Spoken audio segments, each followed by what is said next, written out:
NASA's next Mars rover is in development and has an ambitious mission. Decades of Mars research from previous spacecraft have shown the planet not only had water in the ancient past, but had environments that could have supported life.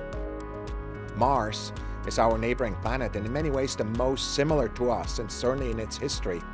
And the question whether ancient life was there is still the question that keeps us up at night.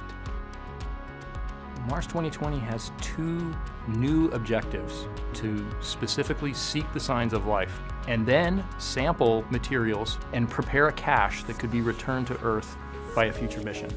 Mars 2020 is really the essential first part of a sample return mission. So it actually looks at the environment of these samples and then collects them and stores them. Afterwards, we will of course go and bring these samples back. So Mars 2020 is the first half of a return trip. The Mars 2020 mission, to the maximum extent possible, follows the Mars Science Laboratory Curiosity mission. We're going to use very similar rocket, very similar cruise stage, very similar entry, descent, and landing. And the rover, when you step back, will look almost identical. Not only were a lot of designs already developed for the most part, but we're also using a lot of spare hardware that we had from MSL or Curiosity for Mars 2020. If you know where to look on lab, you can walk around and see a lot of the EDL hardware and the cruise stage hardware that's already been built.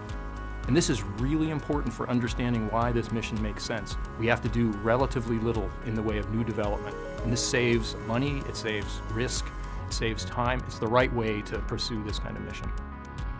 Mars 2020 also features new technologies for entry, descent, and landing, allowing it to target a smaller landing zone and even divert from known risks in the area. It means that we can both go to places that are maybe more interesting to the scientists because we're able to handle places with more hazards, as well as land closer to the things that they're interested in off the bat. So we get to the science that they care about and more quickly. The three key sites that we are considering right now share one thing in common. They are all environments that might have been habitable in the very distant past. One of them is the floor of an ancient lake. Another is a hot spring. And the third one is a site where hot water interacted with rocks in the shallow subsurface. We have instruments on board which are expressly designed to seek evidence of ancient life, what we call biosignatures. And we have the capability to prepare samples, drill them out of a rock, seal them in a tube so that a future mission could go and bring them up. We call that caching.